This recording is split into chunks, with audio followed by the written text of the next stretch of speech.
Hello everyone. आज हम हमारे क्लास में जो हमारा नेक्स्ट चैप्टर है मैकेनिकल प्रॉपर्टीज़ ऑफ मटेरियल्स के बारे में हम जानकारी लेंगे।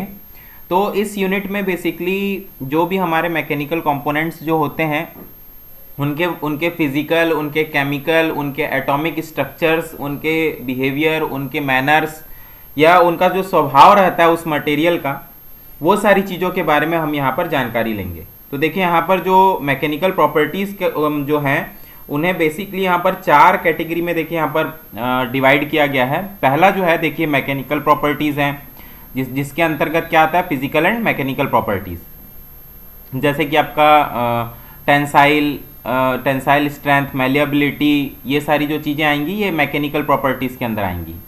दूसरा है स्टैटिक स्ट्रेसेस, इसके अंदर आएगा टेंशन, कंप्रेशन एंड शियर और स्ट्रेस स्ट्रेन रिलेशनशिप। थर्ड है हार्डनेस एंड टेस्टिंग और फोर्थ है डायनामिक स्ट्रेस जिसके अंदर आता है फटीग या क्रीप एक्सेट्रा। तो ये सारी चीज़ों को हम देखते हैं कि ये क्या क्या होता है। तो जैसा कि हम शुरू कर रहे हैं,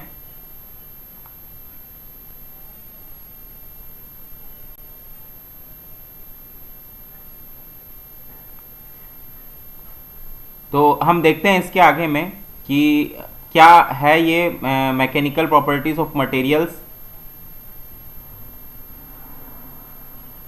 just a minute.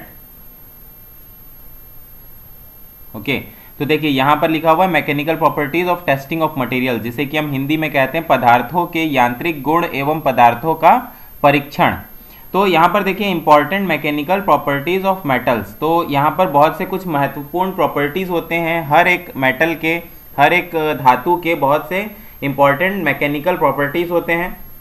No doubt जैसे कि मैकेनिकल प्रॉपर्टीज होते हैं वैसे ही फिजिकल, केमिकल, वैसे उनके भी अलग अलग प्रॉपर्टीज होते हैं। तो यहाँ पर बेसिकली हम मैकेनिकल प्रॉपर्टीज के बारे में हम जानकारी लेंगे। तो सबसे पहला आता है स्ट्रेंथ। स्ट्रेंथ को हम हिंदी में क्या कहते हैं, सामर्थ्य। तो इसके बारे में अगर हम देखेंगे तो when a body is acted upon by external force और load, internal resisting force are set up and it is then said to be in a state of stress. Stress is usually measured by a intensity of force per unit area. This also called the strength of material. It is resistance offered by a body deformation. तो strength को यहाँ पर basically क्या बताया जा रहा है कि कोई भी बॉडी पर जब हम लोड लगाते हैं तो जब तक कि वो अपनी आकृति या अपने शेप या अपने साइज को वो चेंज नहीं करता है उसे हम स्ट्रेस कहते हैं, या उसे ही हम स्ट्रेंथ भी कह सकते हैं। तो देखिए यहाँ पर कुछ डायग्राम के माध्यम से हम समझने का कोशिश करते हैं। ये देखिए ये एक यूनिवर्सल टेस्टिंग मशीन है जिसमें कि देखिए बीच में क्या लगा हुआ है, एक टेस्ट स्पेसिमेन लगा हुआ है। और हम देखिए ये हाइड्रोलिक पावर के जरिए नीचे वाला जो जॉ है ये फिक्स्ड है और ऊपर वाला जॉ जो है ये मूवेबल है। तो हम यहाँ पर क्या कर रहे हैं, टेंसाइल टेस्ट कर रहे हैं। तो ये खींचते जाएंगे जैसे कि हम जॉयस्टिक या हम कंट्रोल पैनल इसका अलग से होगा, तो वहाँ पर हम जैसे जैसे हम प्रेस करते जाएंगे बटन को या लीवर को, तो वैसे क्या होता जाएगा, ये टेंसाइल टेस्ट होता जाएगा, ऊपर की ओर उठता चला जाएगा। और यहाँ से हम इसका हाइट भी हम मेजर कर सकते हैं। ये देख रहे होंगे कि ये स्केल भी यहाँ पर साइड में लगा हुआ है, या बेसिकली ये सॉफ्टवेयर बेस्ड रहता है और ये पूरा का पूरा कंप्यूटर सिस्टम में हमें सारी जानकारी भी ये देता चला जाता है। तो ये हो गया सबसे पहला डायग्राम हमारा यूनिवर्सल टेस्टिंग मशीन का। देखते हैं अगला डायग्राम। ये देखिए ये यूनिवर्सल टेस्टिंग मशीन से टेंसाइल टेस्ट के दौरान अगर कोई मेटल जब फेल हो जाता है तो वो कुछ इस प्रकार से रहता है। देखिए मैकेनिकल टेस्टिंग एंड रिसर्च का है ये। तो ये कितने लोड पे टूटा और कैसा ये बिहेवियर दिखाया, इसका लोड के अकॉर्डिंगली इसके शेप साइज पर क्या मतलब इफेक्ट पड़ा, वो उसने क्या रिएक्शन दिखाया, जो यूटीएम ने जो एक्शन दिया उस एक्शन के कारण ये जो टेस्ट स्पेसिमेन था उसका क्या रिएक्शन था। तो ये इस प्रकार से बहुत सारे ग्राफ भी हम प्लॉट कर सकते हैं कंप्यूटर सिस्टम के द्वारा, यदि हमारे यूनिवर्सल टेस्टिंग मशीन डिजिटलाइज्ड है और वो कंप्यूटर सिस्टम से इंस्टॉल्ड है। तो ये देखिए एक और फिगर है, ये डायरेक्शन ऑफ लोड एप्लीकेशन। ये दरअसल आइजोड टेस्टिंग है। आइजोड टेस्टिंग मतलब कि ये बीच में देखिए ये एक एनविल जैसा है, दो एनविल है और ये वी ब्लॉक आकर के इसमें क्या हो रहा है, इसमें लोड लगा रहा है और ये स्पेसिमेन जो है ये ब्रेक हो जाएगा। डायरेक्शन ऑफ लोड एप्लीकेशन ये हो गया। और देखते हैं ये देखिए कुछ इस प्रकार से भी हम मेटल को ब्रेक कर सकते हैं। नीचे में नोच लगा करके ऊपर से जब हम लोड देंगे तो नीचे का जो नोच रहेगा वो क्या हो जाएगा, प्रोपोगेट होगा। और दो या तीन ऐसे इस प्रकार का अगर हम सपोर्ट अगर बीच में रख देंगे तो और अगर ऊपर से अगर हम लोड लगाते हैं तो ये क्या होगा, नोच लगे होने के कारण से ये क्या हो जाएगा, ब्रेक हो जाएगा। आइए हम अगला भी फिगर देख लेते हैं। ये देखिए ये एक डायग्राम बना हुआ है, एक आयरन बार है, आयरन सर्कुलर बार है, बार मतलब कि सर्कुलर ही होगा। तो यहाँ पर सर्कुलर में देखिए दोनों साइड से इसमें एफ मतलब कि फोर्स लग रहा है, और इस फोर्स के कारण से देखिए स्ट्रेस को सिग्मा से यहाँ पर डिनोट किया गया है, फोर्स अपॉन एरिया या लोड अपॉन एरिया। तो लोड का जो यूनिट रहता है वो न्यूटन रहता है, और एरिया का यूनिट जनरली mm स्क्वायर या सेंटीमीटर स्क्वायर या मीटर स्क्वायर रहता है। तो इसका टोटल यूनिट क्या हो जाएगा, इसका यूनिट होगा न्यूटन पर mm स्क्वायर। ठीक है, तो ये देखिए यहाँ पर किसी एक मेटल के लिए यहाँ पर ये बनाया गया है, ये इंजीनियर्स कर्व या जिसे कि हम स्ट्रेस स्ट्रेन कर्व भी कहते हैं। तो यहाँ पर देखिए O से स्टार्ट किया है, ये सिग्मा है और ये E है, स्ट्रेन को हम ये E से डिनोट करते हैं। तो यहाँ पर देख रहे हैं कि कुछ दूर तक के तो ये स्ट्रेट लाइन गया है इलास्टिसिटी और प्लास्टिसिटी लिमिट को क्रॉस करने के बाद ये यील्ड स्ट्रेंथ में चला गया है, और यील्ड स्ट्रेंथ के बाद में फिर ये फ्रैक्चर हो रहा है। ओके, तो देखिए non linear area equals to दिया है sigma equals to function of strain, और लीनियर एरिया के बारे में बताया गया है सिग्मा मतलब stress equals to Young's modulus into E. बिल्कुल सही है, ये फॉर्मूले को हमने अपनी पिछली क्लास में भी पढ़ चुका है, बहुत ही सिंपल फॉर्मूला है ये। E equals to Young's modulus into stress F equals to Young's modulus into Young's modulus of plasticity into strain है ये। तो ये बहुत ही सिंपल फॉर्मूलेज हैं। तो इसी में हम एक अगला और एक डायग्राम भी देख लेते हैं। ये देखिए इस यूनिट में बेसिकली हम what is resilience, ductile, toughness, shear, ये सारी चीज़ों के बारे में हम जानकारी लेंगे कि इलास्टिक क्या होता है, टॉर्सनल क्या होता है, स्ट्रेन क्या होता है, स्ट्रेस क्या होता है, कंप्रेसिव क्या होता है, plastic, hardness, tensile, brittle, stiffness, ये सारी चीज़ों के बारे में हम जानकारी लेंगे। पर ये सब जो भी टर्म्स है इसको बहुत केयरफुली अगर आप सुनेंगे और समझेंगे तो ये आपको हमेशा के लिए याद हो जाएगा, और बहुत इजी तरीके से ये याद हो जाएगा। अक्सर लोग जो रहते हैं वो स्ट्रेंथ और टफनेस और हार्डनेस को एक ही समझते हैं, बट ये क्या होता है, अलग अलग होता है। तो हम देखते हैं कि इनके बीच में क्या डिफरेंस होता है। आइए देखते हैं।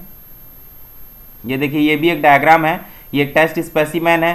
ये टेस्ट स्पेसिमेन को जब हम खींचते जाएंगे तो ये क्या होता जाएगा, इसका जो बीच का जो पोर्शन है वो क्या होता जाएगा, पतला और पतला, नैरो, और ये नेक जैसा बन जाएगा। और ये नेक जैसा बनने के बाद में कुछ समय के बाद में क्या हो जाएगा, फ्रैक्चर हो जाएगा। तो देखिए यहाँ पर जो L0 है ना, ये ओरिजिनल लेंथ है, और जब टूटने से पहले ये नेकिंग वाले, ये जो सेकंड लास्ट जो फिगर है, इस फिगर का जब हम लेंथ को हम मेजर करेंगे तो वो क्या रहेगा, चेंज्ड लेंथ रहेगा। ठीक है, तो चेंज लेंथ को हम माइनस कर देंगे ओरिजिनल लेंथ से, तो हमें क्या की किसकी वैल्यू मिल जाएगी, डेल एल की वैल्यू मिल जाएगी, चेंज इन लेंथ की। तो देखिए यहाँ पर स्ट्रेस और स्ट्रेन की भी देखिए ये ग्राफ एक बना हुआ है जिसमें कि अल्टीमेट टेंसाइल स्ट्रेंथ दिया हुआ है, फ्रैक्चर स्ट्रेंथ दिया हुआ है। तो अल्टीमेट टेंसाइल स्ट्रेंथ का जो पॉइंट है देखिए स्ट्रेस और ये स्ट्रेन, ग्राफ मेरे ख्याल से आप लोगों को बहुत अच्छे से समझ में आता होगा। तो देखिए हर एक फिगर का अपना अलग अलग पोजीशन बताया गया। देखिए ये जो टेंसाइल टेस्ट है इसका जो पोजीशन है वो ये वाला पोजीशन है स्ट्रेस स्ट्रेन का।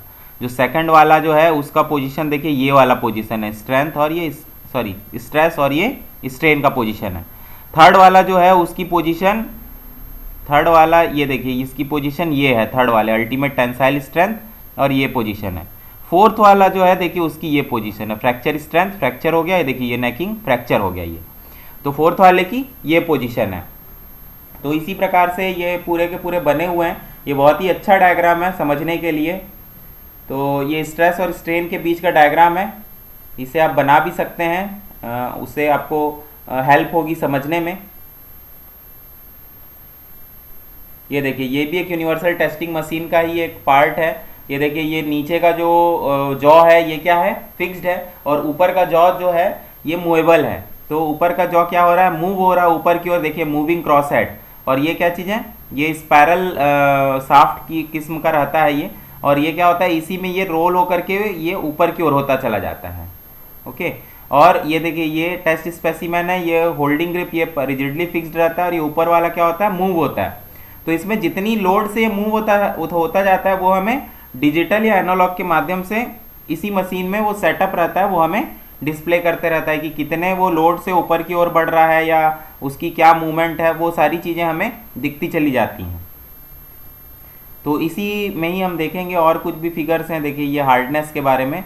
तो अब हम इसमें वापस आते हैं। तो स्ट्रेंथ मेरे ख्याल से आप लोगों को समझ में आ गया होगा कि इंटरनल रेजिस्टिंग फोर्स या अंदर की जो फोर्स रहती है जो कि रजिस्ट करती है उसके शेप साइज के लिए, उसे हम क्या कहते हैं, स्ट्रेंथ कहते हैं, जिसे कि हम हिंदी में सामर्थ्य भी कहते हैं। तो ये हो गया स्ट्रेंथ। डेफिनेशन भी इसका शायद क्लियर होगा। Intensity of force per unit area कहते हैं, यही डेफिनेशन आपका स्ट्रेस के लिए भी और यही डेफिनेशन स्ट्रेंथ के लिए भी है। अब अगला हम देखते हैं hardness. Hardness is the ability of material to resist indentation और सरफेस एब्रेशन। तो हार्डनेस क्या होता है? हार्डनेस एक ऐसा मैकेनिकल प्रॉपर्टी होता है किसी भी मेटल का कि उसमें अगर मान लीजिए कि हमारे पास में दो मेटल हैं, एक कॉपर है और एक आयरन है, या जो भी कोई भी एक अननोन मेटल है मान लीजिए, तो उन दोनों मेटल में अगर हमारे पास में एक स्क्रैच जैसा अगर एक नाइफ किस्म का है और दोनों में अगर हम बराबर 10 किलो न्यूटन का लोड लगा करके दोनों मेटल में अगर हम सेम लोड लगाने के बाद में अगर हम उसमें स्क्रैच करते हैं और उस स्क्रैच की इंडेंटेशन मतलब उसकी गहराई को अगर हम नापते हैं, तो नो डाउट अगर दोनों मेटल अगर अलग अलग मटेरियल का बना हुआ है लेकिन सेम लोड और सेम टूल के कारण से उन दोनों की जो स्क्रैच की जो गहराई है वो क्या होगी, अलग अलग होगी। तो जिस मेटल में जितनी ज़्यादा गहराई होगी, स्क्रैच की जितनी ज़्यादा गहराई होगी, वो मेटल क्या होगा, उतना ज़्यादा हार्ड होगा। ओके, तो उतना ज़्यादा क्या होगा, कठोर होगा। तो वही डेफिनेशन है, बहुत ही सिंपल है। जो मेटल में स्क्रैच के कारण से जितना ज़्यादा गहरापन होगा वो उतना मेटल क्या होगा, कम हार्ड होगा। जो मेटल में जितनी कम गहराई बनेगी वो उतना ज़्यादा हार्ड होगा। मेरे ख्याल से पहले शायद मैंने कुछ अलग कहा था, अभी जो मैं बता रहा हूँ उस चीज़ को आप बहुत ध्यान से केयरफुली समझने का कोशिश करिए। हार्डनेस क्या होता है, जैसे कि देखिए डायग्राम के माध्यम से हम समझने का कोशिश करते हैं। ये देखिए, जैसे कि मान लीजिए 3 मेटल आपके पास में, तीनों में आपने A B C 3 मेटल आपके पास में, तीनों में आप सेम टूल लगाए हैं और सेम लोड लगाए हैं 10 किलो न्यूटन का। बट पहला मेटल में आपने क्या देखा, ये जीरो रेफरेंस में ही रह गया, कोई स्क्रैच नहीं कर पा रहा 10 किलो न्यूटन में भी। दूसरे में आप क्या देखें कि ये 10 mm का डेप्थ बना दिया, और तीसरे में आप क्या देख रहे हैं कि कुछ ज़्यादा ये डेप्थ बना दिया। फॉर एग्जाम्पल, उदाहरण के लिए, तो यहाँ पर क्या देखेंगे, जो सबसे कम डेप्थ बनाया है या जो डेप्थ ही नहीं बना पाया है अपने मेटल में, तो वो क्या होगा, सबसे ज़्यादा हार्ड होगा। और जो सबसे ज़्यादा डेप्थ बना लिया है वो क्या होगा, सबसे कम हार्ड होगा, सबसे लोएस्ट हार्ड होगा। ओके, तो जो हार्डनेस मतलब स्क्रैच टेस्ट से ही हम डिफाइन करते हैं कि ये कितना हार्ड है या कितना सॉफ्ट है। तो हार्डनेस भी 3 प्रकार के इंस्ट्रूमेंट्स होते हैं, उसमें ब्रिनिल, रॉकवेल और विकर्स हार्डनेस टेस्ट, उसको भी हम आगे की क्लास में पढ़ेंगे। तो ये माइनर लोड हो गया, ये जीरो रेफरेंस लाइन हो गई, ये ABC 3 मेटल के बारे में बताया जा रहा है। देखिए, minor load equals to plus major load equals to total load, ये माइनर लोड। तो जैसा कि मैंने समझाया वही चीज़ को आपको ध्यान रखना है कि हार्डनेस मतलब कि स्क्रैच टेस्ट को ही हम क्या बोलते हैं, हार्डनेस कहते हैं। अब आगे की ओर हम बढ़ेंगे। देखिए, ये penetration distance, initial load origin, ये मेजर लोड अप्लाइड और ये लोड रिलीज्ड। तो जब लोड को रिलीज करेंगे तो थोड़ा सा स्क्रैच क्या होता है, ऊपर की भी ओर आ जाता है, इलास्टिसिटी नेचर शो करता है। कोई भी मेटल, जैसे कि हम 10 किलो न्यूटन का लोड लगाते हैं तो उसकी जो डेप्थ होती है वो इतनी आ जाती है, पर जैसे ही हम लोड को हटाएंगे तो देखिए पेनिट्रेशन डिस्टेंस, ये इतना डिस्टेंस को बता रहा है कि पेनिट्रेशन मतलब 10 किलो न्यूटन के लोड की वजह से वो थोड़ा सा नीचे की ओर चला गया था पेनिट्रेट होकर के, और पेनिट्रेट जैसे ही हमने लोड को हटाया, हम टूल को जैसे ही हम लिफ्ट कर रहे हैं, तो जो क्रैक की भी जो डेप्थ है वो भी क्या हो जाएगी, थोड़ी सी उठ जाएगी, कम हो जाएगी। तो उसे हम पेनिट्रेशन डिस्टेंस कहते हैं। देखिए, लोड रिलीज होने से डेप्थ क्या हो गई, कुछ कम हो गई। ये इनिशियल लोड है और मेजर लोड, ये फुल लोड हमने 10 किलो न्यूटन लगा दिया, और ये लोड रिलीज का ये एरिया दिखा रहा है कि इतना एरिया आपका बचेगा। आगे देखते हैं हम कुछ फिगर्स को। ये देखिए स्ट्रेस स्ट्रेन डायग्राम है। देखिए, ये हाई स्ट्रेंथ के लिए है, लो डक्टिलिटी और लो टफनेस के लिए है। और ये वाला जो डायग्राम, ये देखिए, ये इस पैटर्न का अगर ग्राफ में अगर आता है तो ये क्या होगा, हाई स्ट्रेंथ होगा, हाई डक्टिलिटी होगा और हाई टफनेस होगा। और ये अगर इस प्रकार से आता है तो ये फिर से क्या होगा, लो स्ट्रेंथ होगा, हाई डक्टिलिटी होगा और लो टफनेस होगा। तो आइए हम आगे के भी टर्म्स को हम देखते हैं, समझते हैं कि ये स्ट्रेंथ और हार्डनेस को तो हमने समझ लिया है। टफनेस क्या होता है, डक्टिलिटी, ब्रिटिलनेस, ये सारे टर्म्स को भी हम केयर करते जाते हैं, ध्यान देते जाते हैं कि क्या क्या है ये टर्म्स। तो देखिए टफनेस के बारे में क्या बता रहा है, toughness is the property of a material which enables it to absorb energy without fracture. This property is very desirably in component subjected to cyclic और shock loading for example rough iron and mild steel is a toughened material. Toughness को हम क्या बोलते हैं हिंदी में, चीमड़पन या कड़ापन भी हम कहते हैं। तो टफनेस में क्या होता है बेसिकली कि कोई भी मटेरियल को हम तब सबसे ज़्यादा टफ हम कहेंगे कि कोई भी मेटल, जैसे मान लीजिए कि कोई भी एक मेटल है, वो मेटल अगर बहुत ज़्यादा लोड को एब्जॉर्ब कर रहा है और वो फ्रैक्चर नहीं हो रहा है, तो जितने देर तक के वो उस लोड को एब्जॉर्ब कर रहा है, जैसे कि हम बढ़ाते जा रहे हैं 1 kilo Newton, 2 kilo Newton, 3, 4, 5, 6, 7, 8, 9, 10 kilo Newton तक के अगर वो एब्जॉर्ब कर रहा है और 10 किलो न्यूटन पे अगर वो फ्रैक्चर हो रहा है, फ्रैक्चर का मतलब टूट जा रहा है, दो हिस्सों में बढ़ जा रहा है, तो हम उसे क्या कहेंगे कि इट इज टफ। बट अगर कोई मेटल अगर 12 किलो न्यूटन में, अगर कोई दूसरा मेटल अगर 12 किलो न्यूटन सेम डायमीटर में, सेम ज्योमेट्री में, सेम शेप साइज में, अगर वो 12 किलो न्यूटन में अगर वो डैमेज हो रहा है, टूट रहा है, फ्रैक्चर हो रहा है, तो नो डाउट जो 12 किलो न्यूटन में जो टूट रहा है, फ्रैक्चर हो रहा है, उसे हम क्या बोलेंगे, ज़्यादा टफ, मोर टफ, हम उसे क्या कहेंगे, ये ज़्यादा टफ है as comparison to 10 kilo newton. तो कोई भी एक ऐसा मटेरियल जो कि फ्रैक्चर होने तक के कितनी ज़्यादा लोड को वो एब्जॉर्ब कर सकता है, उसे हम क्या बोलेंगे, इट इज़ मोर टफ। और टफनेस या टफ को हम क्या कहते हैं हिंदी में, चीमड़पन या कड़ापन भी कहते हैं। आगे देखते हैं हम, ये टफनेस का मेरे ख्याल से कुछ डायग्राम होना चाहिए। ये देखिए टफनेस के, ओके, टफनेस का देखिए यहाँ पर भी बताया हुआ है, energy absorbed by material up to fracture per unit volume, energy to break a unit volume of material at low strain rate. देखिए approximation the area under the stress strain curve. तो देखिए स्ट्रेस स्ट्रेन कर्व के अंदर में जो भी area है उसे हम क्या बोलेंगे, टफनेस का एरिया हम बोलेंगे। देखिए स्मॉल टफनेस सेरेमिक्स, जो सेरेमिक रहता है वो कम टफ रहता है, और जो मेटल्स जो रहते हैं वो ज़्यादा टफ होते हैं, वो ज़्यादा देर तक के रजिस्ट करते हैं, मतलब ज़्यादा देर तक के वो फाइट करते हैं फोर्स के साथ में और उसके बाद में फेल होते हैं। और very small tough unreinforced polymers, जो पॉलीमर्स जो होते हैं वो सबसे कम टफ होते हैं। वेरी स्मॉल टफनेस यहाँ पर लिखा हुआ है, रीइंफोर्स्ड पॉलीमर्स। देखिए यहाँ पर ब्रिटिल के बारे में भी लिखा हुआ है, ब्रिटिल फ्रैक्चर मतलब कि इलास्टिक एनर्जी, डक्टाइल फ्रैक्चर मतलब कि इलास्टिक प्लस प्लास्टिक एनर्जी। तो ये ब्रिटिल और डक्टाइल को भी हम अभी देखेंगे कि वो क्या क्या होते हैं, उनके टर्म्स का मतलब क्या क्या होता है, उसको भी हम देख लेंगे। यहाँ पर ब्रिटिल और डक्टाइल ये हो गया है। आगे का हम देखते हैं,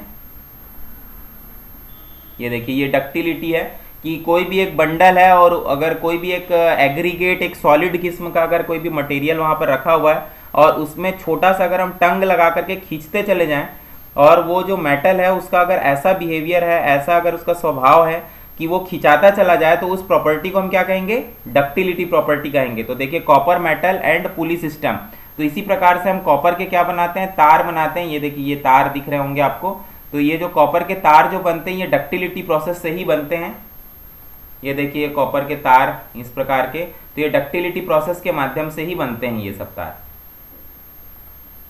तो टफनेस हो गया है। डक्टिलिटी को हम देखते हैं, डक्टिलिटी को हम हिंदी में कहते हैं तन्यता, और डक्टिलिटी का डेफिनेशन को हम देखते हैं। Ductility of metal is to deform plastically without fracturing, it deforms under low stress and absorb sudden impact, it is measured by means of elongation and reduction of area in the tensile test, it depends on hardness, copper, silver and gold is higher quality of ductile materials. तो यहाँ पर ये बताया जा रहा है कि कोई भी अगर मेटल है और वो प्लास्टिकली डिफॉर्म, मतलब परमानेंटली अगर हम उसे डिफॉर्म कर रहे हैं बिना फ्रैक्चर के, बहुत ही अच्छा वर्ड है, बहुत ही कम शब्द में ज़्यादा से ज़्यादा चीज़ों को समझाने का कोशिश किया गया है। देखिए डेफिनेशन जो है बिल्कुल सिंगल लाइन का है, ductility of metal is to deform plastically without fracturing. ठीक है, तो कोई भी मेटल को अगर हम प्लास्टिकली अगर डिफॉर्म करते हैं बिना फ्रैक्चर के, तो वो कितना ज़्यादा हम उसे डिफॉर्म कर पाते हैं, कम से कम लोड में हम उसे कितना ज़्यादा से ज़्यादा डिफॉर्म कर पाते हैं, वही उसका जो गुण है, वही उसका जो स्वभाव है, उसे ही हम क्या कहते हैं, डक्टिलिटी कहते हैं। तो जैसे कि यहाँ पर बताया गया एग्जाम्पल में, कॉपर, सिल्वर और गोल्ड जो होता है वो सबसे ज़्यादा डक्टाइल मटेरियल होता है। जैसे कि अगर डक्टाइल किसी एग्जाम में अगर आपसे ये पूछा जाए कि सबसे ज़्यादा डक्टाइल मटेरियल क्या है, तो वो है गोल्ड। गोल्ड सबसे ज़्यादा डक्टाइल, डक्टिलिटी प्रॉपर्टी के कारण ही हम उसका बहुत ही फाइन ऑर्नामेंट बना पाते हैं, क्योंकि वो फ्रैक्चर नहीं होता है। बहुत पतले पतले तार को भी हम उसमें क्या कर सकते हैं, खींच सकते हैं, बना सकते हैं। तो इसलिए ज्वेलरी आइटम्स या जो ऑर्नामेंटल आइटम्स जो होते हैं वो गोल्ड के ज़्यादातर बनते हैं। गोल्ड के बाद में जो डक्टिलिटी प्रॉपर्टी होती है वो होती है सिल्वर की, और सिल्वर के बाद में डक्टिलिटी प्रॉपर्टी होती है वो होती है कॉपर की। तो ये एक मान के चलिए गोल्ड से सिल्वर, सिल्वर से कॉपर, इस प्रकार का एक फ्लो चार्ट किस्म का बना हुआ है कि गोल्ड के बाद सिल्वर, सिल्वर के बाद कॉपर, कॉपर के बाद एल्युमिनियम और उसके बाद में जो भी मेटल्स आते हैं। लेकिन गोल्ड बहुत ही महंगा होता है, इसलिए हम उसके वायर्स नहीं बना पाते हैं। सिल्वर भी बहुत महंगा होता है, कॉपर भी महंगा होता है, बट सिल्वर और गोल्ड से काफ़ी कम उसकी कॉस्टिंग होती है। तो यहाँ पर देखिए यही डक्टिलिटी हो गया कि हम डक्टिलिटी के माध्यम से हम किसी भी मेटल को ऑर्नामेंटल या वायर या तार के किस्म का हम उसे बना सकते हैं। ये क्या नेचर हो गया, डक्टिलिटी नेचर हो गया। अब आगे देखते हैं, ये होता है ब्रिटिलनेस। ब्रिटिलनेस को हम हिंदी में कहते हैं भंगुरता। तो ये भंगुरता क्या होता है, इसका डेफिनेशन को हम एक बार देख लेते हैं। It can not be drawn out of by tension to smaller section, it is lack of ductility, brittle material fails with a small deformation, it is considered to be highly undesirable, for example concrete etc, glass wood is brittle material। तो यहाँ पर देखिए क्या बताया जा रहा है कि ब्रिटिल मटेरियल एक ऐसा मटेरियल होता है जो कि बिल्कुल भी डक्टिलिटी प्रॉपर्टी नहीं शो करता है, बहुत ही कम डक्टिलिटी प्रॉपर्टी शो करता है, और जैसे ही हम उसमें एक स्मॉल डिफॉर्मेशन भी लगाने का कोशिश करते हैं वो क्या हो जाता है, टूट जाता है, 2-3 हिस्सों में वो डिवाइड हो जाता है। तो एग्जाम्पल के तौर में ब्रिटिल मटेरियल होता है कंक्रीट या कांच की गिलास या कांच या लकड़ी, ये सब क्या होते हैं, ब्रिटिल मटेरियल होते हैं। एक लिमिट तक के वो क्या होते हैं, डक्टिलिटी नेचर शो करते हैं, बट परमानेंटली वो डिफॉर्म नहीं हो पाते हैं और वो क्या हो जाते हैं, फ्रैक्चर हो जाते हैं, मतलब कि टूट जाते हैं। तो ऐसे मटेरियल को हम क्या कहते हैं, ब्रिटिल कहते हैं। देखिए दो चीज़ें हैं, ब्रिटिल और डक्टाइल, दोनों अपोजिट चीज़ हैं। डक्टाइल मतलब कि उसमें वो बहुत लेट से फ्रैक्चर होता है, टूटता है, पहले तो बहुत वो लंबा चौड़ा खिंचाता है या फैलता चला जाता है, उसे हम डक्टिलिटी कहते हैं। उसका सबसे बेस्ट एग्जांपल है गोल्ड, सिल्वर, कॉपर, एल्युमिनियम, ये सब उसके बहुत ही अच्छे एग्जांपल्स हैं। ब्रिटिल क्या होता है, जैसे ही हम इसमें लोड लगाए तो वो क्या हो जाता है, तुरंत या थोड़े देर के बाद वो थोड़ा सा फैलेगा, हल्का सा, बहुत ही स्लाइटली माइनर, और उसके बाद में वो क्या हो जाता है, 2-3 हिस्सों में टूट जाता है, बढ़ जाता है। तो उसे हम क्या कहते हैं, ब्रिटिलनेस कहते हैं। अब देखिए ये है इलास्टिसिटी। तो ये देखिए ब्रिटिलनेस का एक और एग्जांपल हम देख लेते हैं। ये कॉपर वायर था, ये है ब्रिटिलनेस का। जैसे कांच की गिलास जो होती है वो जैसे ही उसमें थोड़ा सा भी लोड लगता है तो वो क्या हो जाता है, फ्रैक्चर हो जाता है। या लकड़ी के जो टुकड़े रहते हैं उनमें भी जैसे ही हम थोड़ा सा लोड लगाते हैं वो क्या हो जाता है, टूट जाता है, 2-3 हिस्सों में टूट जाता है अगर उसमें ज़्यादा लोड लगाएंगे तो इस प्रकार से ये सब मटेरियल क्या होते हैं, ब्रिटिल होते हैं।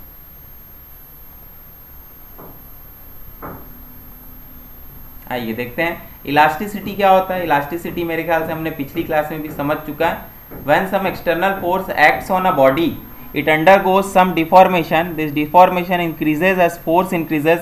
If material regains its original position, removal of external force, it is called elastic material. Elastic material क्या होता है कि कोई भी एक ऐसा अगर मेटल है या कोई भी पर्टिकुलर मटेरियल है, उस मटेरियल में जब हम लोड लगाते हैं तो उस लोड के कारण से वो अपने ओरिजिनल लेंथ या अपने ओरिजिनल शेप से वो कितना बढ़ पाता है, और बढ़ने के बाद में जैसे ही हम लोड को रिमूव करते हैं वो वापस अपने ओरिजिनल शेप साइज में आ पाता है कि नहीं। अगर वो परफेक्टली ये काम को कर ले रहा है तो उसे हम क्या कहेंगे, इट इज़ इलास्टिक मटेरियल कहेंगे, मतलब कि ये इलास्टिक मटेरियल है।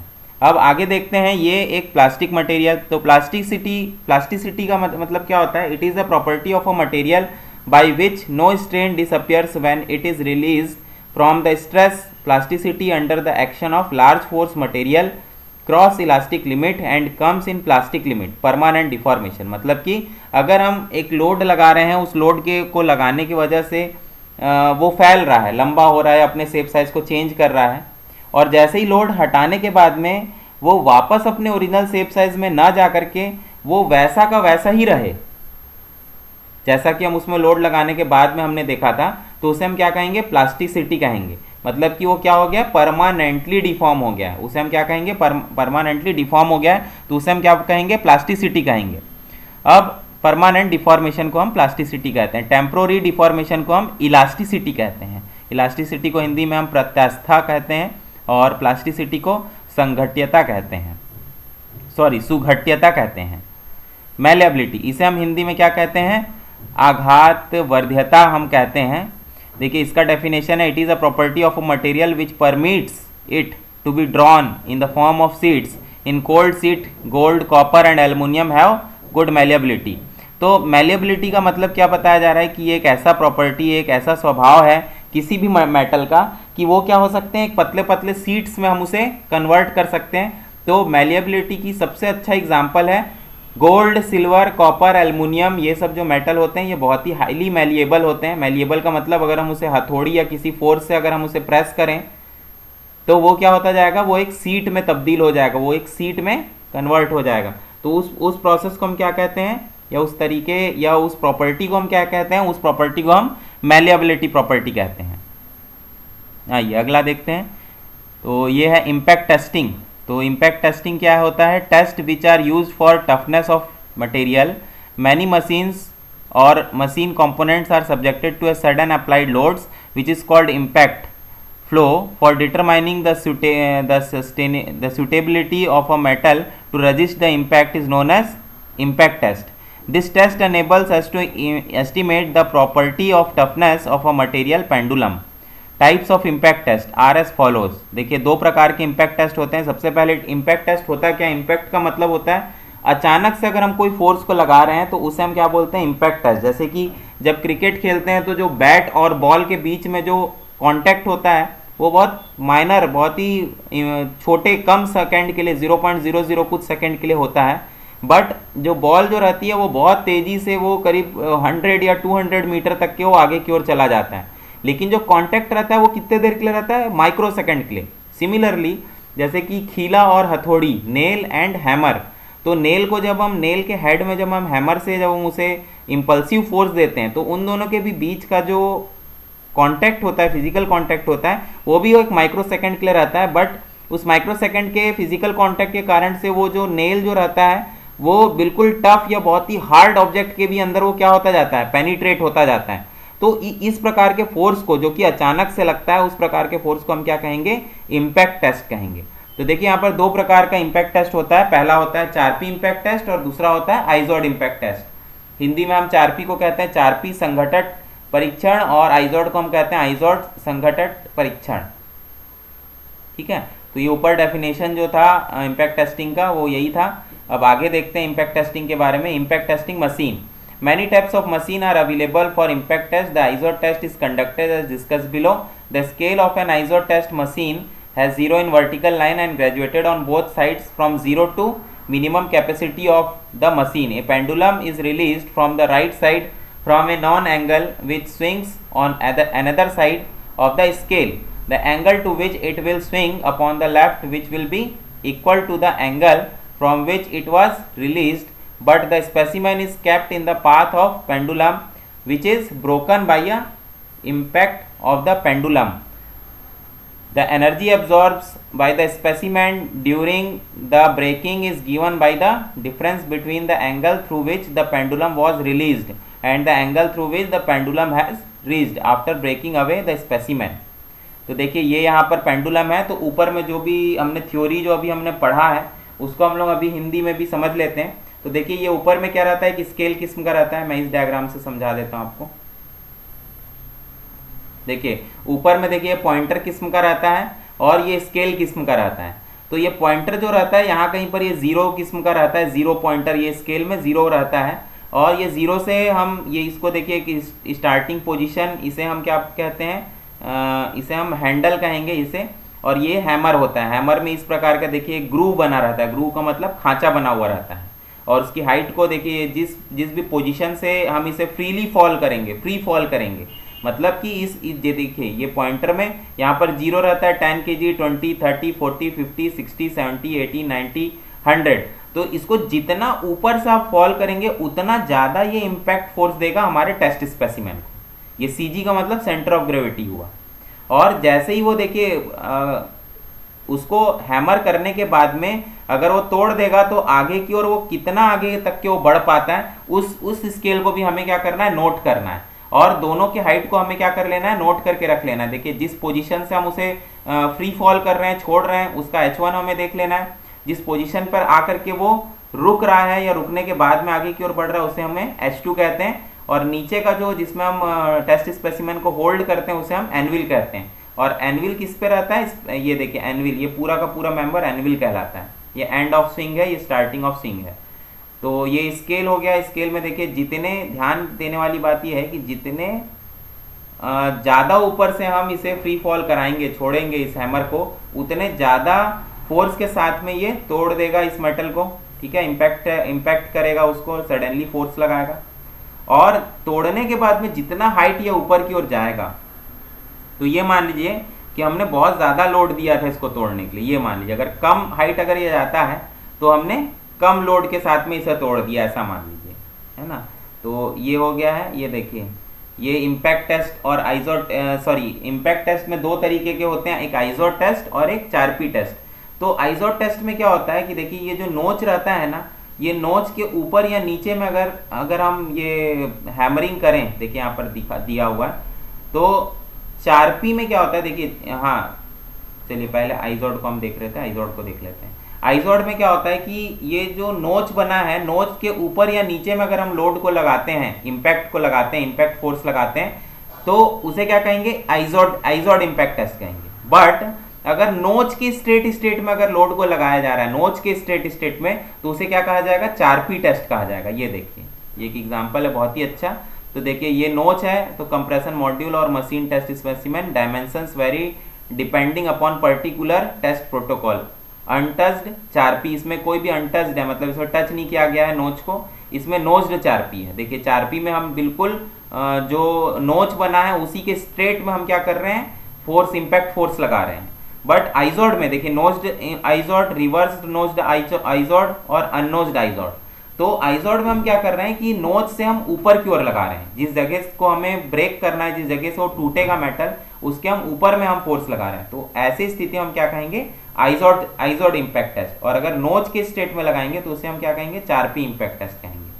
तो इसे हम देख लेते हैं। देखिए ये मेरे ख्याल से समझ में आ गया होगा। ये स्टार्टिंग पोजीशन, हैमर, ये आर्म हम इसे कहते हैं, इसे हाइट H1, इसे हाइट H2, ये बेस, ये देखिए इस प्रकार से। तो ये इस प्रकार से आ रहा है, तो इसे हम चारपी इम्पैक्ट टेस्ट कहेंगे। और ये टेस्ट स्पेसिमेन इस प्रकार से रहेगा। अगर बीच में अगर देंगे तो इसे चारपी कहेंगे, अगर अगल बगल में देंगे तो इसे आइजोड इम्पैक्ट टेस्ट कहेंगे। देखिए एनविल है और ये बेस है, इम्पैक्ट टेस्टिंग मशीन। तो मेरे ख्याल से ये सारा चीज़ आपको क्लियर हो गया होगा आज की क्लास में। ये सारा चीज़ आपको बहुत अच्छे से समझ में आ गया होगा। तो ये बहुत ही अच्छा चीज़ है, समझने के लिए बहुत अच्छे तरीके से समझ सकते हैं। ये डायग्राम को भी आप लोग बना लीजिएगा। तो आज के क्लास में बस इतना ही। आगे के क्लास में हम और आगे की जो टॉपिक्स हैं उन्हें हम फोकस करेंगे। तो हमारे इस वीडियो लेक्चर में बने रहने के लिए आपका बहुत बहुत धन्यवाद। Thank you very much.